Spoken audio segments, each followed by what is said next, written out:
Good morning. हर घर पाठशाला कार्यक्रम कक्षा 10-2 विषय राजनीति विज्ञान में आप सभी बच्चों का स्वागत। मैं सुरेश कुमार, प्रवक्ता राजनीति विज्ञान, राजकीय वरिष्ठ माध्यमिक पाठशाला कथोग, जिला मंडी, हिमाचल प्रदेश। आज का हमारा विषय यूरोपियन संघ। आज हम पढ़ेंगे कि जो यूरोपियन संघ की जो स्थापना हुई थी, इसके क्या उद्देश्य थे, ऐसे क्या वो कारण थे जिसके कारण जो है यूरोपियन संघ की स्थापना हुई थी। अगर हम यूरोप की राजनीति का अध्ययन करें तो यूरोप के एकीकरण की अवधारणा काफ़ी पुरानी है। इससे प्रथम विश्व युद्ध के पश्चात जो है महत्व प्राप्त होना आरंभ हो गया था, किंतु शक्ति राजनीति के कारण यूरोप का एकीकरण संभव नहीं हो सका था। दूसरे विश्व युद्ध के पश्चात यूरोप महाशक्तियों की जो प्रतिस्पर्धा का केंद्र बन गया, उसके कारण जो है एशिया और अफ्रीका के अनेकों उपनिवेश जो है स्वतंत्र हो गए थे और इन महाशक्तियों में बहुत ज़्यादा कमी आई, जिसके कारण कि यूरोप की जो आर्थिक स्थिति बहुत ज़्यादा कमज़ोर हो गई थी। यूरोपियन संघ के जो देश थे वो आर्थिक रूप में बहुत निर्बल हो गए थे। दूसरे विश्व युद्ध के पश्चात यूरोप के सभी देशों की आर्थिक स्थिति व अर्थव्यवस्था पूर्ण तौर पर जो है जर्जर हो गई थी। इसीलिए जो है यूरोप के देशों को लगा, जो यूरोप के जो अनेक देश थे, उन्होंने अपनी यूरोप में आर्थिक स्थिति को मजबूत करने के उद्देश्य से 1 नवंबर 1993 को मॉस्ट्रिक्ट संधि के अनुसार जो है यूरोपियन संघ की स्थापना होने के कारण यूरोप के एकीकरण को उच्च प्राथमिकता प्राप्त हो गई। इसी के उद्देश्य से यूरोप को मजबूत बनाने के उद्देश्य से यूरोप को आर्थिक क्षेत्र में मजबूत प्रदान करने के लिए जो है यूरोपियन संघ की स्थापना की जाती है। जब यूरोपियन संघ की स्थापना हुई, इसके मुख्य 5 अंग हैं। जो यूरोपियन संघ की जो 1993 में स्थापना की गई थी, इसके मुख्यतः 5 अंग हैं। जो पहला इसका अंग है वो यूरोपियन संसद है। दूसरा जो यूरोपियन संघ का जो मुख्य अंग यूरोपियन परिषद, तीसरा यूरोपियन आयोग, चौथा संघ के 2 न्यायालय, जिसमें एक न्याय का न्यायालय, दूसरा प्रथम उपाय का न्यायालय। पांचों जो यूरोपियन संघ का अंग है वो लेखा परीक्षकों का न्यायालय। तो हम जो है इनके बारे में विस्तार पूर्वक पढ़ेंगे कि जो यूरोपियन संघ के जो है 5 अंग है, इनके क्या क्या कार्य है। ठीक है, तो पहला जो हम पढ़ेंगे यूरोपियन संसद। जो यूरोपियन संघ का जो पहला अंग यूरोपियन संसद है, इसका क्या कार्य है। जो यूरोपियन संघ जो है यूरोप महाद्वीप का आर्थिक आधार पर गठित एक महत्वपूर्ण संगठन है। यह यूरोप के संप्रभुता संपन्न राज्यों का समूह है, जिसकी अपनी एक संसद है। संसद का जो कार्यकाल है वो 5 वर्ष होता है। जो यूरोपियन संसद का जो कार्यकाल कितना होता है, 5 वर्ष के लिए यूरोपियन संसद का कार्यकाल होता है। और प्रत्येक सदस्य देश को कम से कम 6 और अधिक से अधिक जो है 96 सीटें प्रदान की जाती है। जो यूरोपियन संघ में क्या होता है कि किसी भी देश को 6 से कम नहीं और 96 से अधिक सीटें प्रदान नहीं की जाती है। तो वर्तमान समय में जो है इसके कुल 626 सदस्य है। तो यूरोपियन संसद के जो मुख्य कार्य क्या क्या है, क्या जो है यूरोपियन संसद कार्य करती है। तो पहला जो इसका कार्य है, यूरोपियन संघ जो है सामान्य नीतियों के निर्धारण को प्रमुख भूमिका निभाती है। दूसरा क्या है इसका कि संसद यूरोपियन आयोग के कार्यक्रमों को अंतिम स्वीकृति प्रदान करती है। ठीक है, तीसरा जो है यूरोपियन संघ जो है, यूरोपियन संसद जो है अंतर्राष्ट्रीय समझौते, नए सदस्य देशों के प्रवेश तथा संसद के चुनाव को एक जैसी प्रक्रिया के निर्धारण संबंधी यूरोपियन परिषद के निर्णय को स्वीकृति प्रदान करती है। चौथा जो है यूरोपियन जो संसद है आयोग का बजट पारित करती है। संसद के आयोग का बजट पारित करना जो यूरोपियन संसद का कार्य है। अगला जो इसका कार्य है, वर्तमान समय में जो है यूरोपियन जो संसद है आयोग की निगरानी करने का कार्य भी करती है। तो इस प्रकार जो है यूरोपियन संसद जो अपने महत्वपूर्ण कार्य करती है। अगला जो यूरोपियन संघ का जो महत्वपूर्ण अंग है यूरोपियन परिषद। यूरोपियन संघ की दूसरी सबसे महत्वपूर्ण जो संस्था यूरोपियन परिषद है। हम इसे जो है यूरोपियन संघ की कार्यपालिका की संज्ञा भी दे सकते हैं। इसमें जो है यूरोपियन संघ के सभी सदस्य राष्ट्रों के राष्ट्राध्यक्ष शामिल होते हैं। इसके अतिरिक्त यूरोपियन आयोग का जो है प्रधान भी इसमें शामिल होता है।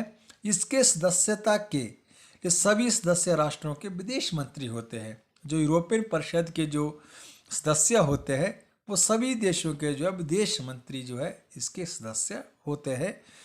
परिषद की जो है प्रतिवर्ष 2 बैठकें होना अनिवार्य है। इसके क्या क्या कार्य यूरोपियन परिषद के? इसका जो पहला कार्य है यह सामान्य आर्थिक नीतियों का समन्वय करती है। दूसरा, सदस्य देशों के संयुक्त कार्य या एक समान निर्णयों को परिभाषित करती है। तीसरा, जो यूरोपियन परिषद जो है न्याय तथा आंतरिक मामलों को संयुक्त कार्यों के माध्यम से कार्य करती है। ठीक, इस प्रकार जो है यूरोपियन परिषद जो है महत्वपूर्ण कार्य करती है। यूरोपियन संघ का जो तीसरा मुख्य अंग यूरोपियन आयोग। यूरोपियन संघ का तीसरा मुख्य अंग या संस्था जो है यूरोपियन आयोग है। प्रत्येक सदस्य राष्ट्र का एक एक सदस्य इसका सदस्य होता है। जो यूरोपियन संघ के जो सदस्य राष्ट्र हैं इसके जो प्रत्येक सदस्य राष्ट्र जो है इसके यूरोपियन आयोग के सदस्य होते हैं। आयोग का कार्यकाल जो है 5 वर्ष होता है। इसके सदस्यों को मनोनयन संसद के सदस्यों राष्ट्रों के द्वारा किया जाता है। तो इसके क्या क्या कार्य है? इस आयोग यूरोपियन आयोग के क्या क्या कार्य है? यूरोपियन आयोग को संघ की संधियों का संरक्षक माना जाता है, जो पहला इसका कार्य है।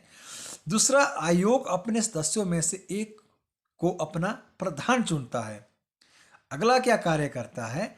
आयोग के सदस्य सामूहिक रूप से यूरोप के हितों का प्रतिनिधित्व करते हैं। अगला जो इसका यूरोपियन आयोग का कार्य है, आयोग सुनिश्चित करता है कि संधियों के प्रावधानों को तथा उन पर आधारित निर्णयों को सही ढंग से लागू किया जाए। तो इस प्रकार जो है यूरोपियन आयोग के द्वारा जो है मुख्य कार्य किए जाते हैं। अगला जो यूरोपियन संघ का जो अंग है वो न्यायालय है। संघ के न्यायिक कार्यों का दायित्व उसके 2 न्यायालयों पर डाला जाता है।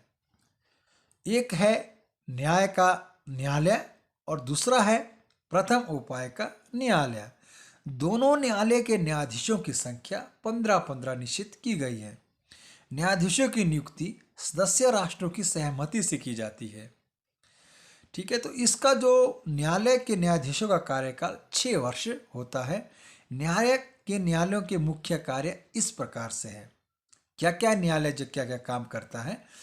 पहला जो कार्य करता है, यहाँ न्यायालय यह सुनिश्चित करता है कि यूरोपियन संधियों को उचित व्यवस्था की जाए, उचित व्याख्या की जाए। दूसरा, संधियों को कानून के अनुसार जो है क्रियान्वित किया जाए। तीसरा जो कार्य है न्यायालय का, संधियों की अवहेलना करने वाले किसी भी राष्ट्र पर इस न्यायालय को जुर्माना करने का अधिकार प्राप्त है। तो इस प्रकार जो है यूरोपियन संघ का जो अंग न्यायालय है उसके द्वारा इस प्रकार के नियमन कार्य किए जाते हैं।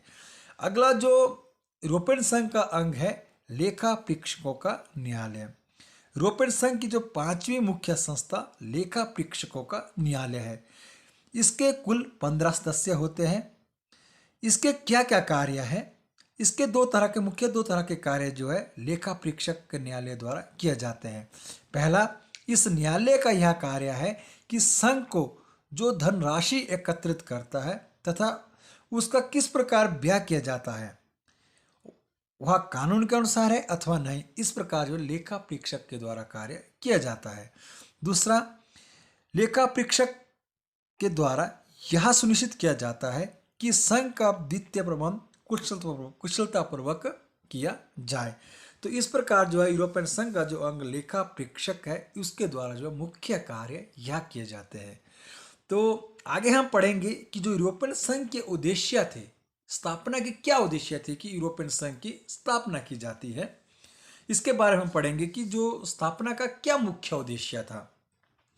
जो इसका स्थापना का जो मुख्य उद्देश्य था, पहला था यूरोप को विभाजित करने वाले विवादों को सदैव के लिए समाप्त करना।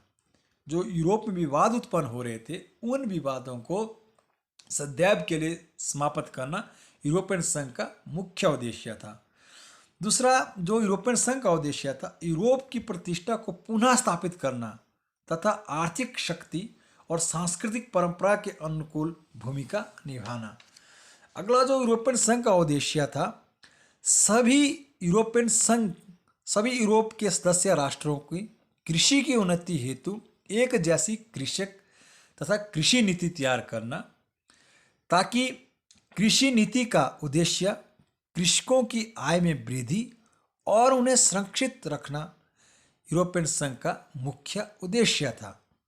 अगला इसका मुख्य उद्देश्य बड़े पैमाने पर औद्योगिक उत्पादन को प्रोत्साहन तथा भविष्य में यूरोप के संयुक्त राष्ट्र के एकीकरण के आधार पर प्रस्तुत करने का प्रयत्न करना यूरोपियन संघ का मुख्य उद्देश्य था।